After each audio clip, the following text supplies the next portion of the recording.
يا مساء الفل على حضراتكم جميعا. صفحة الكورة مع جوبا بتحييكم، ان شاء الله تكونوا في افضل صحة وافضل حال. ان شاء الله نتكلم معاكم في مباراة الاهلي وبيراميدز الماضية اللي انتهت بفوز لبيراميدز بهدفين للا شيء. هتكلم معاكم كده عن بداية التشكيل للنادي الأهلي. اختار كان روبيرو المدير الفني الراحل للنادي الأهلي، كان اختار محمد الشناوي في خط الظهر، أحمد رمضان بيكهام وأشرف داري وكريم فؤاد في الناحية اليسرى لإصابة طبعا كان محمد شكري، ومحمد هاني يعود بعد البطاقة الحمراء اللي خدها.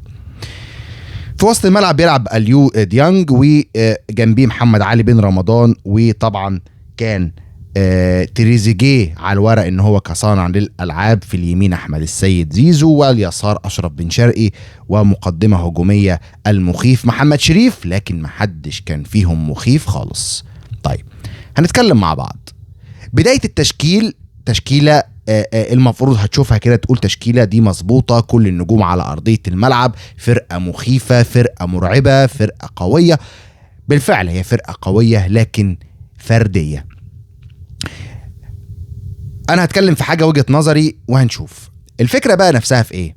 مش فكره ان انا العب بكل النجوم على ارضيه الملعب، فكره ان يكون عندي مثلا تريزيجيه وزيزو واشرف بن شرقي ومحمد شريف ومحمد علي بن رمضان، اروح لاعب بيهم كلهم. ماشي، انت بتعمل كده من اول ما انت جيت، لكن هل في في تشكيلتك مرتاحه؟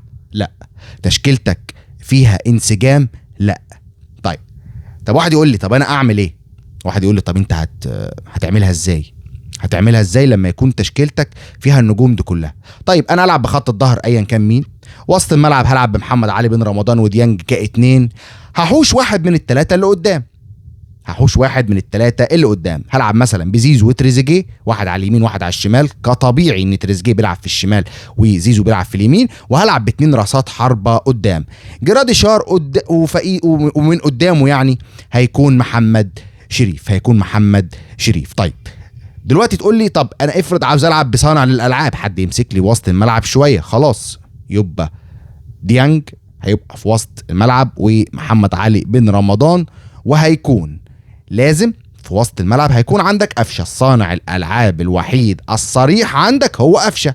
يا اما لو انت حابب تغامر، الوحيد اللي ممكن يلعب كصانع للالعاب، ممكن يلعب في الشكل ده، هو اشرف بن شرقي. ممكن ده يمسك الكرة معاك شويه، ممكن هو اللي ينزل يستلم شويه. يبقى زيزو وتريزيجيه واشرف بن شرقي، وتحتيهم بن رمضان وديانج، وقدام طبعا محمد شريف او جراديشار. لكن انا مش بفضل الثلاثه يكونوا في نفس مع بعض في نفس التشكيل، لان كل واحد بيلعب في مركز غير مركزه. لكن التشكيله تكون كويسه لما كل واحد يلعب في نفس المكان. طيب دلوقتي كمان واحد يسالني يقول لي ايه ده كله ده، وكمان امام عاشور لسه ما رجعش من الاصابه، او رجع وهو لسه ما لعبش يعني. لكن الفكره كلها في ايه؟ الفكره لسه اني اشرف بن شرقي ما انسجمش. فهو اعتقد اللي هيطلع من التشكيل الفتره اللي جايه هيكون اشرف بن شرقي، ويبقى التشكيل كالاتي: محمد علي بن رمضان وديانج، قدامهم امام، زيزو على اليمين، في الشمال تريزيجيه، وتحت مهاجم هيكون وحيد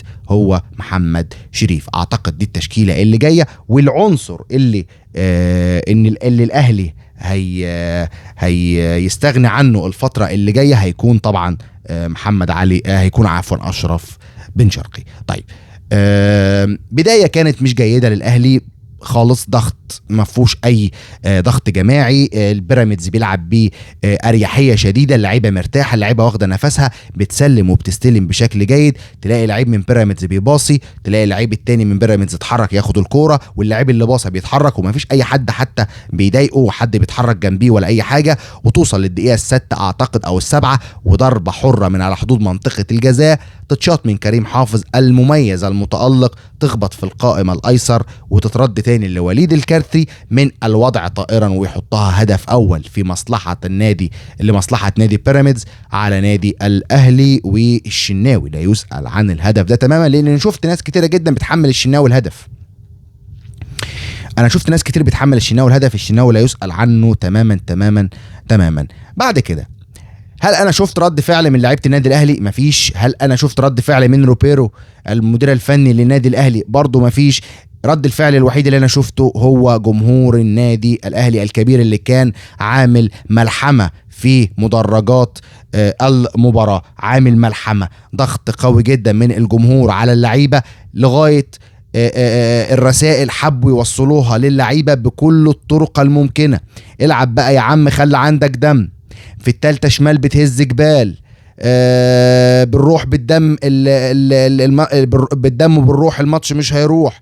بكل طريقة وكل أسلوب حاول جمهور النادي الأهلي ان هو يوصل الرسالة للعيبة، لكن اللعيبة كانت قافله تليفوناتها خالص ومش بتستلم اي رسائل. مفيش رد فعل هجومي ولا حتى رد فعل دفاعي كويس كمان من لاعيبه النادي الاهلي. وبالدليل ده في الشوط الثاني دخل في مرمى النادي الاهلي هدف جميل من 3 لمسات، واحدة من كريم حافظ من أقصى الجبهة اليمنى لأقصى الجبهة اليسرى، استلمها أحمد حمدي بامتياز، عمل العرضية قطة بدماغه، وتوجيه أكثر من ممتاز من وليد الكارتي.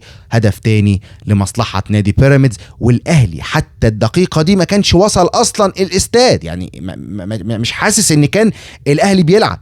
لعيبة نادي بيراميدز زي ما كنت بتكلم مع حضراتكم لسه من شوية بيلعبوا بمنتهى الأريحية، وزادت الراحة بعد الهدف الثاني. مفيش اي رد فعل اهلاويه، مفيش اي رد فعل من اللعيبه ولا حتى من خوسيه روبيرو اللي هو كان واقف ومكتف ايديه عامل كده، مفيش اي حاجه منه ولا حتى غضب ولا حتى انه يقف على الخط يزعق، ان هو يفوق لعيبته، ان هو يتكلم مع لعيبته. حتى في الكولينج بريك مفيش حد بيتكلم خالص مع اللعيبه. ففي حاجه كانت غريبه من لعيبه النادي الاهلي في المباراه دي. لعيبه بيراميدز كانت واكله الملعب بالكامل بالطول والعرض، هدفين وكان ممكن يزيد اكتر من كده، لكن لعيبه بيراميدز ما كانتش مصدقه اللي هي تكون بتعمله بالشكل ده في لعيبه النادي الاهلي. وفي الاخر يعني حصل اللي حصل، وان انت تشوف الاداء السيء ده من النادي الاهلي ولاعيبه النادي الاهلي اللي هي المفروض خبرات، زيزو، تريزيجيه، بن رمضان، بن شرقي، محمد شريف، جراديشار. والفكره كلها في حضرتك التغييرات اللي عملها كان ريبيرو تغييرات غريبه جدا. حضرتك انت عاوز تهاجم، يعني انت دلوقتي خلاص انا داخل فيه هدفين، المفروض انزل بقى مهاجمين وصناع لعب ووسط الملعب ده خلاص، مع كده بيراميدز هتلعب عليا هجمه مرتده صح فقط، مش هتلعب معايا غير على الهجمه المرتده. وسط الملعب بتاع بيراميدز اصلا واقف صح، متمركز صح، بيضغطوا بشكل جيد جدا. كان وليد الكارتي وبلاتي توريه ومهند لاشين 3 في وسط الملعب بصراحه يعني صعبين جدا. خلاص انا دلوقتي كده مش هسلم الكره لبيراميدز، وبيراميدز اصلا بتاخد الكره بتسلمهاني، فانا المفروض انزل بقفشه وحسين الشحات والكلام ده كله والجراديشار. لكن انت دلوقتي راح تعمل ايه؟ رحت مطلع لي كريم فؤاد الباك الشمال ومنزل لي احمد رضا، بتعمل ايه بيه؟ هتعمل ايه بيه؟ ورحت منزل لي كوكا. يا باشا نفسي افهم انت ايه اللي انت شايفه في كوكا احنا مش شايفينه. حسين الشحات انت خلصت عليه، قفشه انت خلصت عليه، حتى محمد طاهر اللي نهى معاك الموسم اللي فات احسن من افضل لعيبه النادي الاهلي انت خلصت عليه. لكن هقول ايه، خلاص مباراه عدت، مبروك اكيد لنادي بيراميدز. الاهلي ما راحش استاد السلام في اليوم ده. بيراميدز عمل كل حاجه في الكوره، استحواذ، ضغط، كل حاجه حلوه عملها بيراميدز كان والله في المباراه دي. استحق عليها 3 نقاط. مباراه كانت مباراه للراحلين، سواء لروبيرو او يوروتيتش اللي كان هيخسر فيهم هو اللي هيروح، وبالفعل روح روبيرو، واعتقد هيكون عماد النحاس هو المدير الفني القادم ولو مؤقت يعني لغايه يناير، لكن مش هيبقى فيه مدرب اجنبي دلوقتي خالص، هيبقى في فتره يناير. وابرز المرشحين على فكره في كلام كتير جدا عن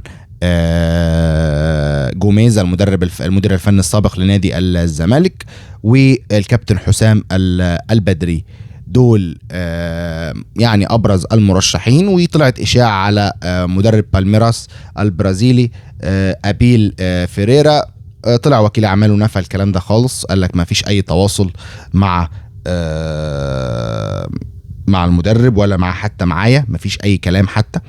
لكن الايام اللي جايه هيعلن قريبا يعني ان طبعا عماد النحاس هو المدير الفني القادم للنادي الاهلي، ولو على طريقه يعني نفس طريقه الموسم الماضي. والفتره اللي جايه برضه هنشوف احتمال وليد سليمان يكون مدير للكوره داخل النادي الاهلي، هنشوف. يعني وجهة نظري الهزيمة دي هتفوق النادي الاهلي شوية، هتفوق اللعيبة مهما تكونوا لعيبة كبار، مهما تكونوا لعيبة اصحاب خبرات واسماء كبيرة جدا في الدوري المصري، وكمان طبعا اكيد مع المنتخب الوطني اللي بنتمنى له كل التوفيق. ما تلعبش باسمك، العب بجهدك وعرقك، علشان الكورة ما بتعترفش الا بالجهد والعرق. دي كانت نهاية حلقتنا، نتمنى ان تكونوا استمتعتوا معانا بالحلقة دي. اشوفكم ان شاء الله في فيديوهات جاية، وهنتكلم على مباراة الزمالك في الفيديو اللي جاي، على مباراة الزمالك ووادي دجلة. شكرا لحضراتكم، وكان معكم المعلق الرياضي جوبا من صفحة الكورة مع جوبا. سلام.